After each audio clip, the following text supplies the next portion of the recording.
Hi, this is Roger. Thanks for dropping by and welcome to the Project Orchids final update part 1. This is the big one with the most number of plants in, mainly Oncidium types with a couple of oddities thrown in. And basically I've decided to do something a little more elaborate, which may or may not work, we'll find out. I've got my original still of the plant as it was a year ago, and I've also kept the stills from the updates throughout the year. So I'm going to try and put them all in.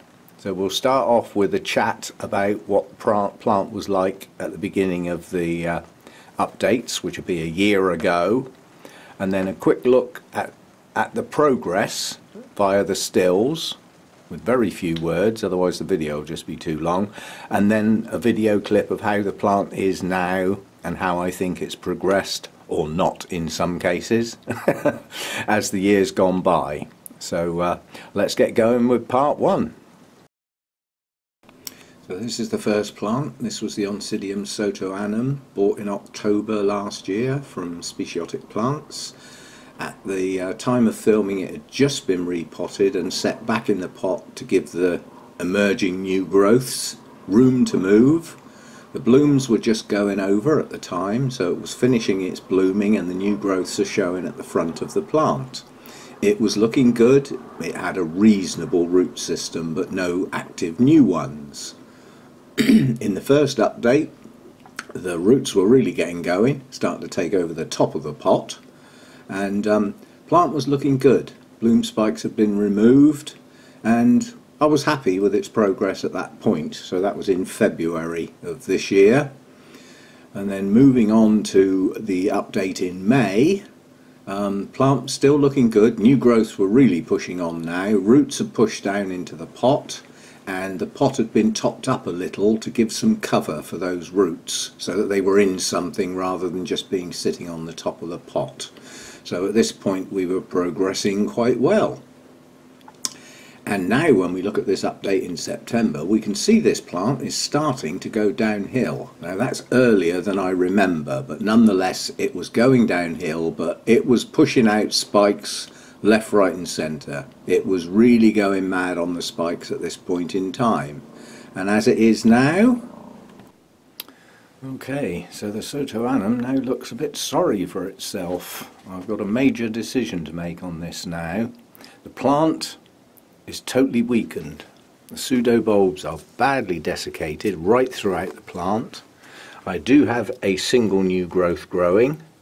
It does have a good root system. I don't know whether I can manage to pull it out.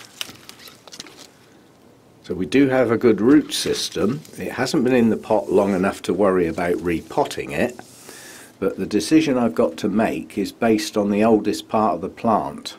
And to give this plant a fighting chance to push up strong new growths, I think the easiest thing to do with it is take as many of the yellowing older leaves off as possible.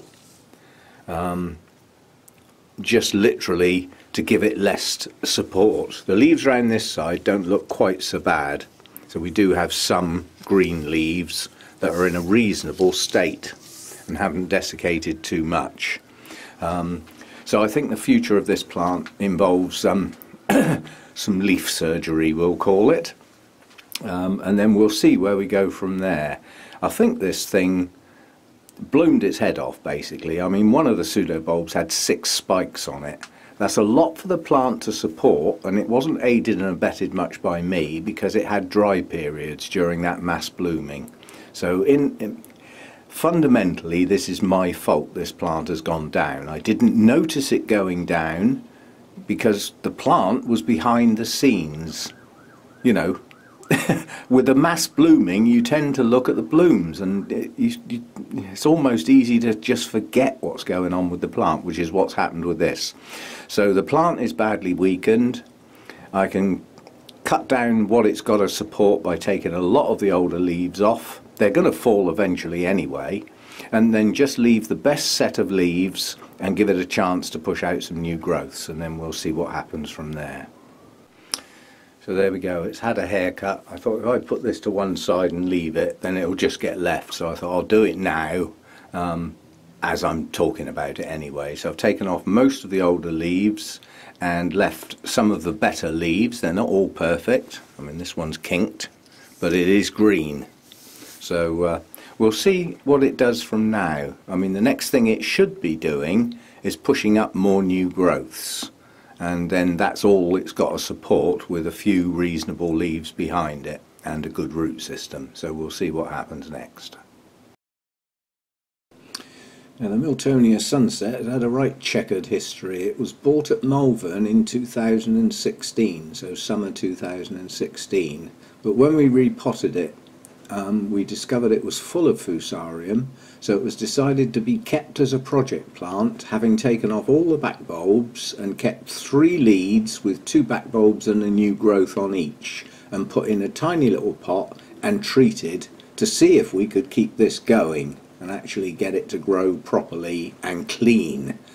When we got to February, it had started to produce some new roots, and the new growths were pushing on, so it was looking better. I won't say good, but it was looking hopeful at this particular point, on the grounds the new roots were growing and not failing, which is one of the telltale signs.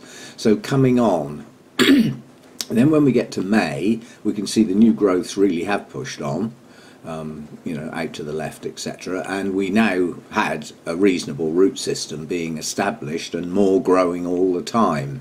So the plant was looking quite good at this particular point. I was pleased with its progress. And when we got to September, all 3 of the new growths had actually bloomed. On reflection, that might not have been the best of ideas, but the goal was to try and get it going again. So we got to blooms in September of last year. So let's see what the plant looks like now. And yes, it is the same plant. I did a video quite recently where after it's blooming, the plant went downhill quite badly.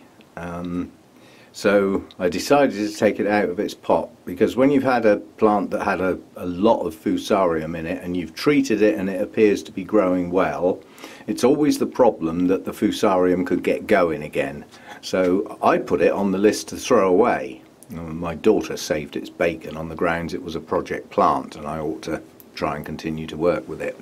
So basically all the old part of the plant was cut off, and it did still have the staining, the purple ring staining and everything, so, but the chances are the treatment had actually stopped it dead in its tracks. But to find out, I had to cut forward towards the latest parts of the plant, and it turned out that they looked clean. So I've saved 2 little pieces, and they are small pieces. They are single bulbs, both with a new growth, and they're currently potted with some live moss and ordinary moss, the dead stuff, and that's it. There's only moss in there, no bark. The roots that it had were aerial at the time. They've been manipulated down into the moss on the grounds that they may not like the transition, but that's what's left anyway. And I'm going to try and get it going and grow it on. We shall see. But yeah, my daughter saved its bacon, otherwise it would have been on the heap. The Shelob Tolkien, when we filmed it, the new growths were pushing out. So at this time last year, new growths were growing and new roots were just basically starting.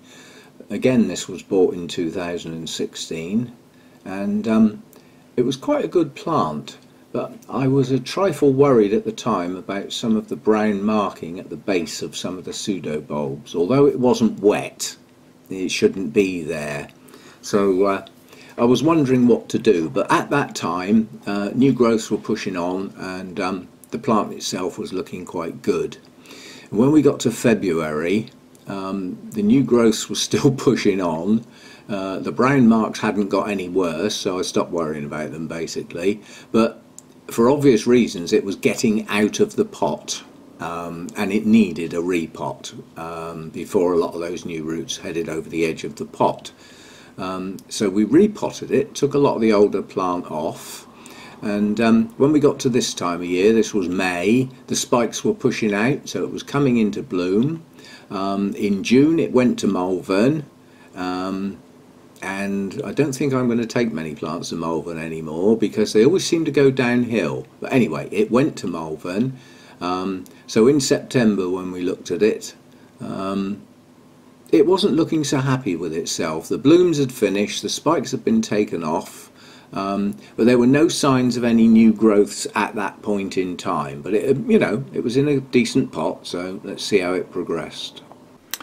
Okay, I'm now going to invent another new word that doesn't exist. You can't look it up because I've just made it up now, and it's called Oncidiumitis, and it basically means the majority of my Oncidium types got too much light for too long when it was hot.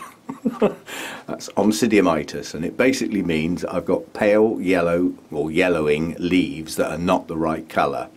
So on the Shelob Tolkien, it was affected by that. This is the result. It's just too much light.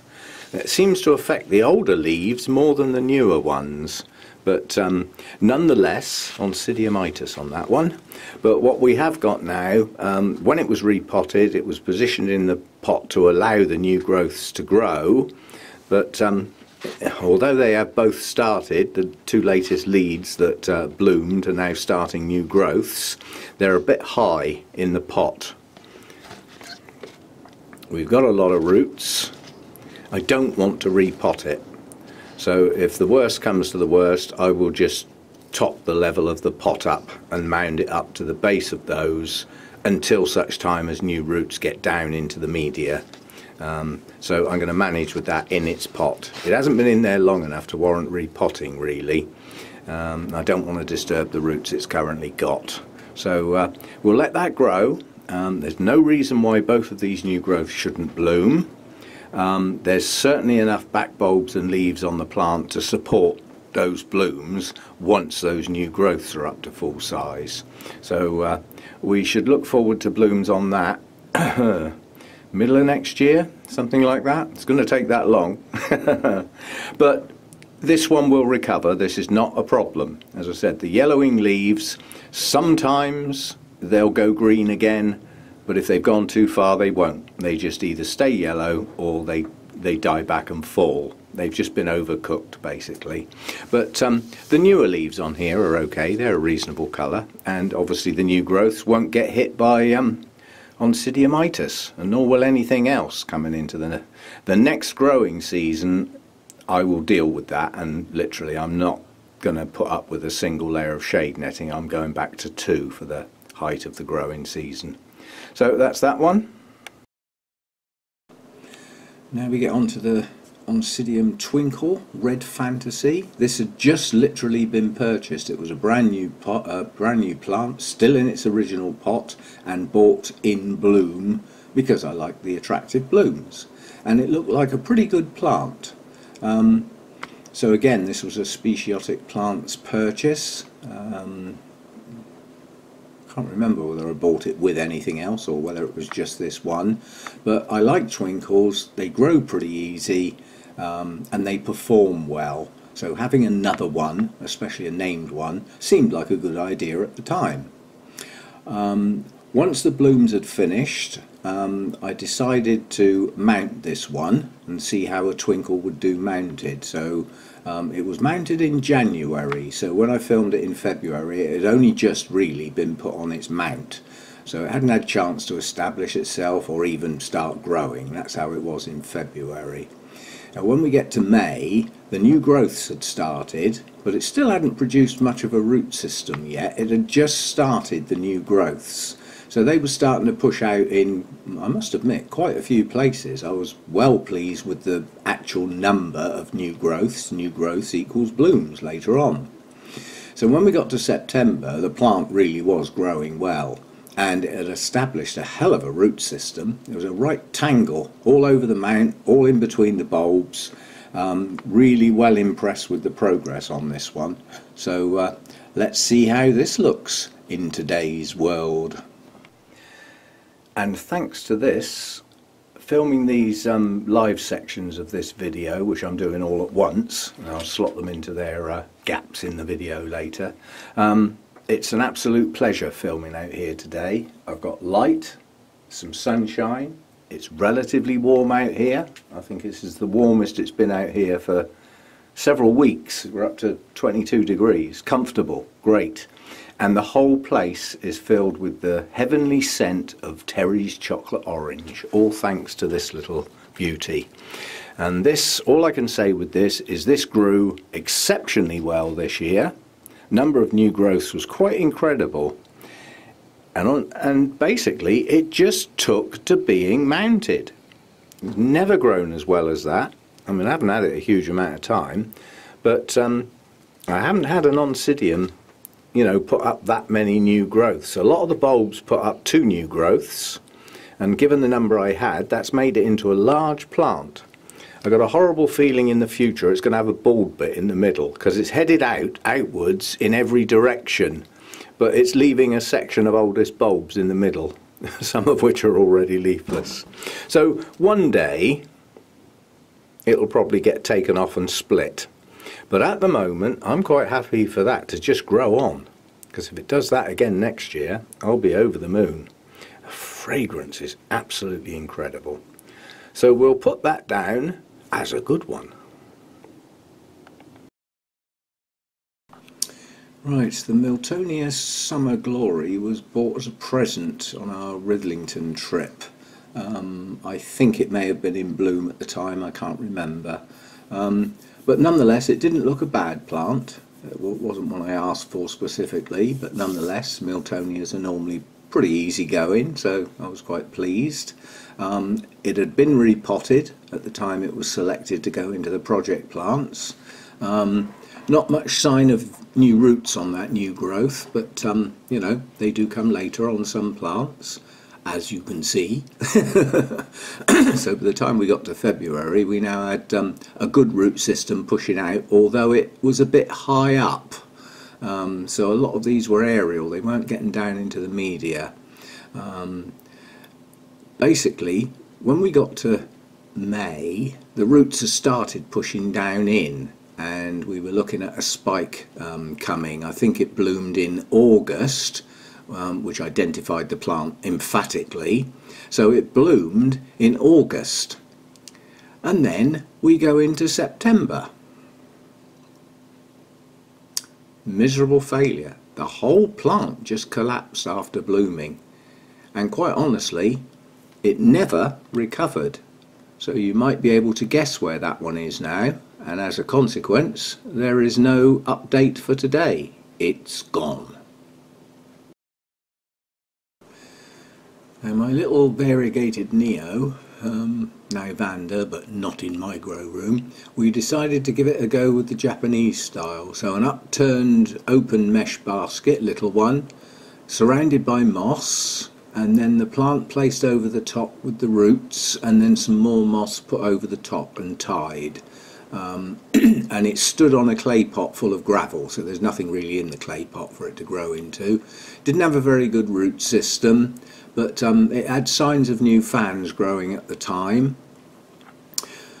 When we got to February, it hadn't really progressed a lot. The new growths had started to move and a few signs of new roots were showing, but it hadn't really done much. But then these are almost dormant through the winter when it's cold. They really don't do much, so it was doing what was expected at the time.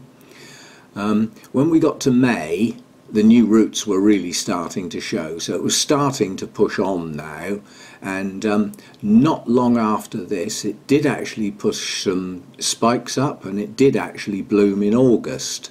So, and that first time it had bloomed for several years, so it was obviously happier like this. And when we got to September, the blooms had finished, and you can see the roots have pushed down round the outside quite well. It's now got quite an established root system, both on the outside, clinging to the moss, and down through the inside. So let's see how we are today. And how we are today is not that much different. Literally, as the days start shortening and you know, the nights get cooler and everything, neos effectively stop growing. They virtually rest for the winter. And if you've got lower temperatures, it really does pay not to keep them wet. They will lose roots. So this one is in effect being rested, but not a true rest like a dendrobium where you go weeks and weeks and weeks with no water. This gets some water now and again. Now with my neos, I've always found that during this winter period, the active root tips disappear. So like Vanda's in my case, because of the cooler temperatures and everything, the roots just stop growing. But a lot of them start again when the better weather comes. And in addition to that, some of the ones that are already there branch out. So there's no activity going on here at the moment. It's not growing, the roots aren't moving, it's just static. But hopefully it will come back again next year and push out some new fans and possibly bloom. It did bloom this year. Wasn't a very good spike, but it did at least bloom, which it hasn't done for some considerable time. So it was happier growing like this than it ever was in a pot. So still hanging in there, it still exists, didn't go on the scrap heap, and it'll be with me a while, I'm sure. I've got a few marks on some of the leaves. I'm letting them go at the moment. They're not a big deal, nothing spreading or looking bad, but there are a few marks. This one has had scale several times in its life, which doesn't do these little tiny fans a lot of good. But I'm getting on top of that now. I won't say it's clear, but there are so few there, they get dealt with every time I come round to watering it. So yeah, so looking better on this type of growing situation than it ever did in a pot, and at least it has grown some new fans this year. So some progress. Okay, this Aliceara, Sunday Best Pink Skirt, elaborate name, and unusual blooms, and I'd been trying to recover this for some time. So it was chosen for that reason, because it just wouldn't get going. Guess where this is leading, can't you? Anyway, at this particular time it had recently been repotted, and it had what looked like a nice strong new growth pushing out and some good looking leaves on the older bulbs. So at this point it looked quite good, and I thought perhaps it was going to actually get going again, but still not a decent root system. The new growth actually produced a bulb, but in the meantime some leaves had dropped off, and the leaves I had didn't look particularly elegant. Probably had too much light in the summer. Don't forget I did have that problem this year. All the Oncidium types had too much light. When we got to this stage, there was no real change. So in May, nothing was happening. Still not a root system underneath it. And no real progress. So after that nice strong new growth, it had just stopped again.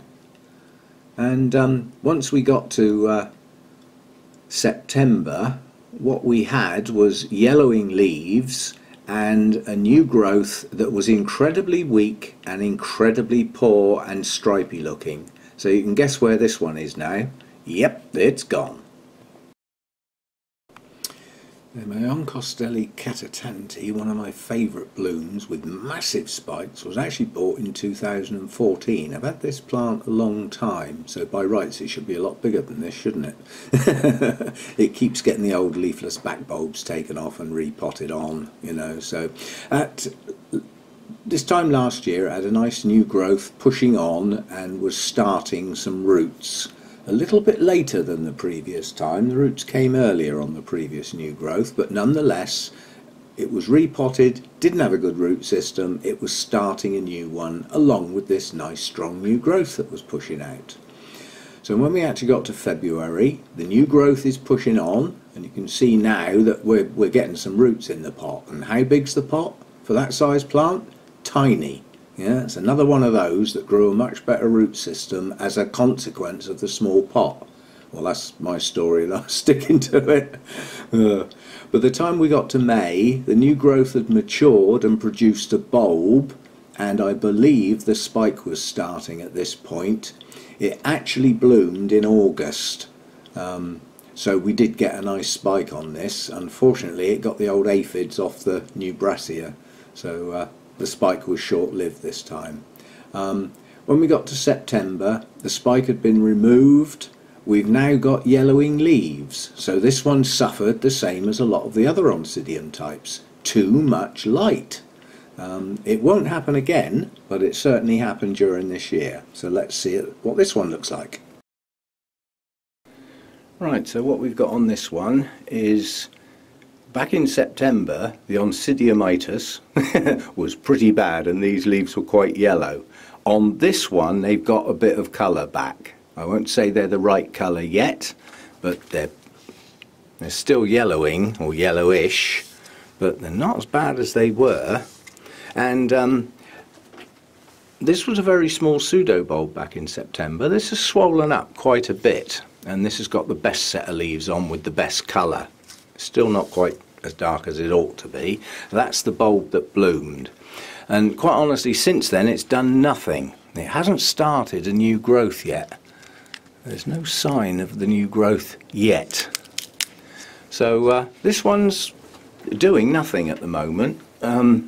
But these plants push up a lot of energy to actually produce their spike. Their spikes are massive. So the fact that this pseudobulb carried on swelling, I'm quite pleased about. So it hasn't exhausted itself or anything like that. It hasn't been in its pot too long. Nice little pot again, loads of roots. But there is a worry. If you look at the size of the bulbs and the size of the pot, where's the next growth going to go? But I'm not worrying about it until such time as I've got a new growth and new roots. But there isn't room in that pot. So we've either got to make a decision down the line, do I pot it on and leave it in its pot? Or do I take the risk and repot it, knowing that I'll lose some of the older roots, but probably not all of them, and they'll be replaced by a new set, along with the new growth. We'll see. That's next year's problem, not this year's. But yeah, long-term plant this one. I've had it a very, very long time, and it is, the bulbs on this are very large. So it is quite a beastie. Now, as I go through the story with the Epidendrum, you should be able to work out what went wrong. This was bought in a garden centre in the middle of 2017. It got left in its pot in the original compost for a year and was repotted in the middle of 2018. So in December 2018, it hadn't long been in its pot, but it had pushed up a lot of new growths, but it hadn't grown a very good root system. So we've now got new growths coming into spike. Yeah. And when we got to February, early in the year for this type of plant, it was just breaking some of the buds. So it was just coming into bloom in February when it's cold. It also still hasn't got a very good root system, but nonetheless the plant was looking okay. And then when we actually get to May, it was in full bloom and it was looking gorgeous. You can already see signs that that plant is not quite right, despite the blooming, and we still haven't got a very good root system. So without a good root system, you can't feed and hydrate the plant, and I believe it just bloomed its head off. So here we are, you know, in September. The plant's looking awful. It has started a few new growths with some new roots. It still hasn't established a good root system, and it's looking a bit sorry for itself. But I kept it anyway. And I'm sure to most people's surprise, it survived the night of the long knives. It's still here, and they're still not quite sure why. But it is. Quite honestly, I bought this at Malvern, and when I was there, it was my daughter that spotted these in amongst other plants. There were a few for sale, and she said, "Oh, look at the blooms on that." So we went over, and I thought, well, yeah, why not? So that's how it was acquired. But it is showing signs of recovery now. This is not a brilliant new growth, but I suspect it will push on and bloom. And we've got several round here too. We've got one going up the middle, which looks okay. and a couple of smaller ones starting down here, including this one from the base. Those are the ones that are important because the roots go straight down in the pot, and don't do this mangrove look-alike attempt at what they're doing here. But yeah, the older leaves are never going to get better. I've got a couple of kikis growing roots out near the top of the plant, and the plan is they're coming off and going back down there at the base. Otherwise, if I let those grow, they're going to be ending up here, and I'll have some blooms at the normal height, and it won't look right. It'll just look wrong. I may even start those two as new plants, and possibly this one down here as well. That would give me 3 new bases in a pot. That is yet to be decided. So at the moment it's still here. It's in the coming season, there's no way it's going to look as good as it did last year when it bloomed. I'll probably never achieve that again, but nonetheless it's still here. I'm giving it a chance because the blooms are good and they last ages. It's one of those that fulfills its role. These older manky leaves are never going to get better. They're always going to look like that. They're on the oldest canes. They will drop eventually, so it might look a little bit better sometime down the line, but it's still here. It made it. Now the Bulbophyllum Wilbur Chang, the notorious non-bloomer, and still is, at this point, this was given to me by Archie at the beginning of 2017 and was repotted in that style pot at the time, and it had pushed up a couple of new growths with some nice leaves.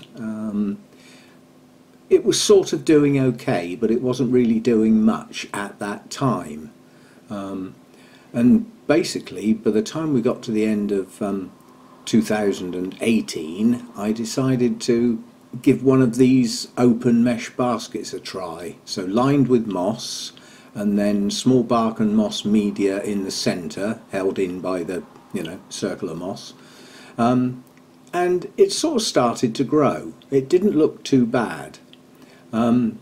As the year developed, we got a set of new growths, so some of which you can see there, a large one coming up in the middle and one to the left and one at the front.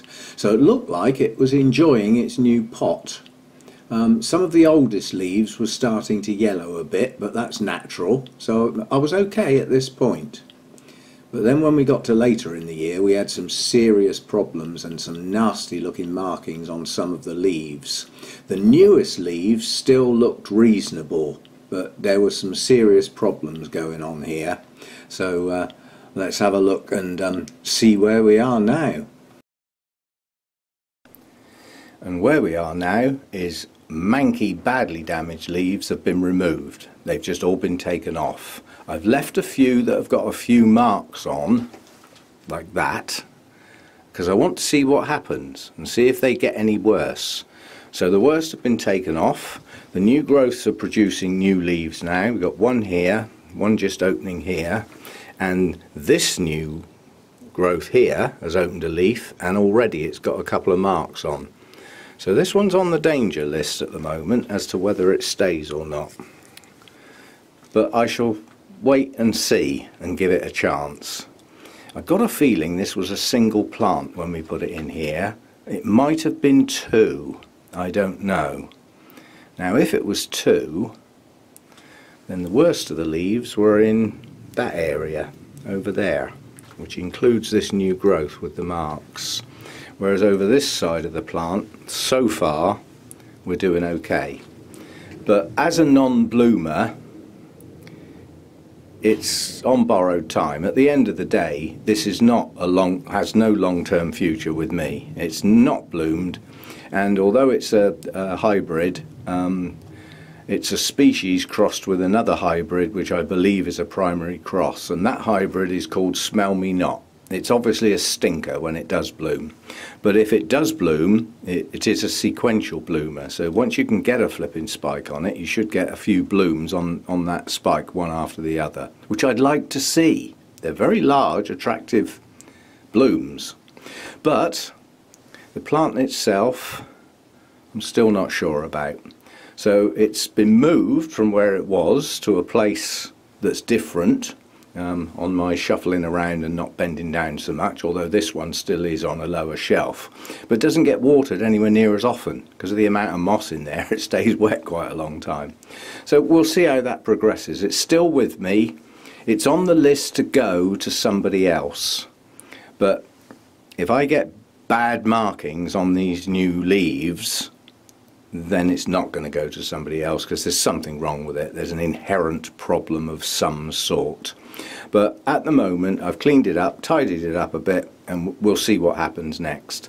There are other parts of the plant that may produce some new growths. One new growth has failed, that rotted, so that wasn't good.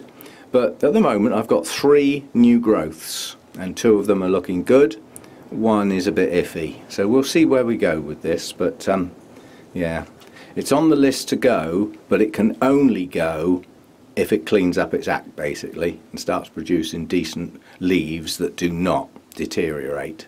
Otherwise it's just going to have to go in the bin. But that's in the future, not now.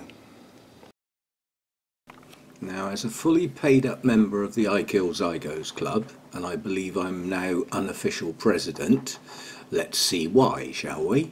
So a year ago we had what looked like quite a healthy plant.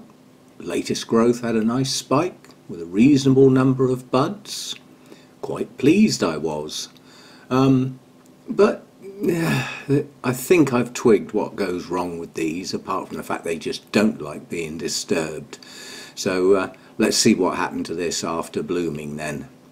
Well, basically what we had was a plant in bloom, so this is February, with the latest growth hanging out the side of the pot with roots going down outside, so not ideal. So what do we do in circumstances like that? Well, we need to repot and get it back in the pot.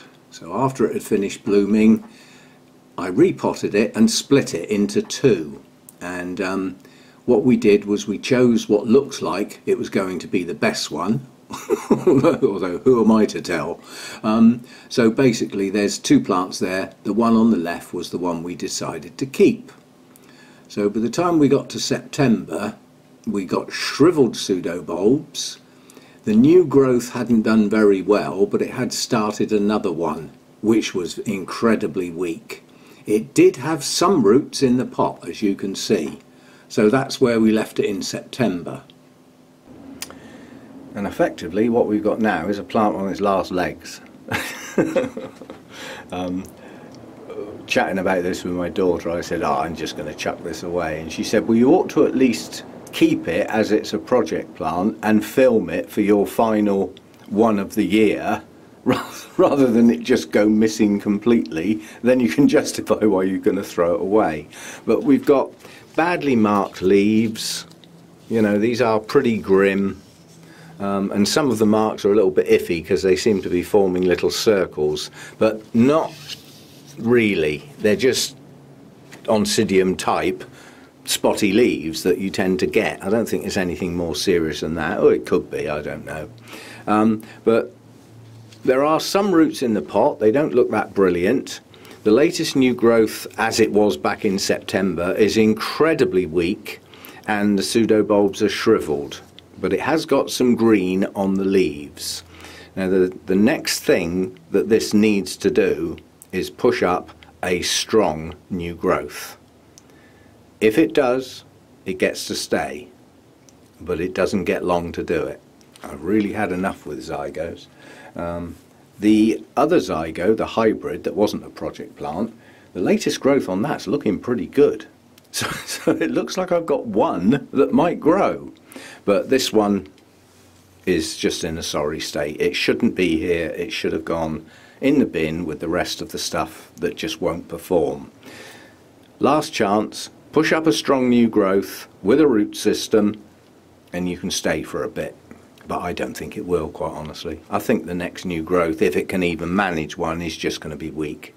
But we'll give it that little chance. It's not going to do much in the winter, I doubt, but you know, come the longer days, we'll see what it does. But it's hanging on by the skin of its teeth. And I really mean that, you know. It's hanging off the edge of the cliff, hanging onto the rope by its teeth, no hands. That's its last chance, and then it'll be gone. So that's that one. Okay, so that's part one done of the sort of end of year set. And quite honestly, that was the hard one because it had the greatest number of plants in, which isn't going to happen next year. I'm going to stick to around 6 per. I'll still stick to 4 parts, splitting them up into different types, but I'm going to stick to about 6, which is manageable. I hope you like the format of this. I didn't know whether this was a good idea or not when I started, to actually include a year ago and bring along the updates throughout the year. You know, I thought that might be a bit too much, but as they were all stills, and you know, I could control the amount of time or space they took up in the video, which equals time obviously, you know, I've ended up with a video that's not ridiculously long. I mean, some of the plants were very accommodating in keeping the video short by getting chucked out. That made it a bit easier. But anyway, that's part one. Part two will follow in the not too distant future, and then parts 3 and 4 hopefully before this year ends. But we might roll into January, it depends how busy I am. Be surprised, there's not a lot of the year left now. We've only got 1 full week. The following week it's all the Christmas stuff, you know, and that'll take priority obviously. So anyway, part 1 done. Some plants doing quite well, or a couple doing quite well, some doing reasonable with expectations to come, and some that may not be around much longer, but that's how it goes. And next year, all new Oncidium growths will not suffer from Oncidiumitis. We're going to have that banished next year. It's not going to get rid of the leaves that are already yellow. They'll have to fall off or get cut off. But yeah, we won't be doing that next year. Let's damage some plants. Makes them weak. If they haven't got the nice, right coloured leaves with the right amount of green, then they're not feeding themselves through the leaves properly. So, right. Hope you've enjoyed it, and see you in part 2.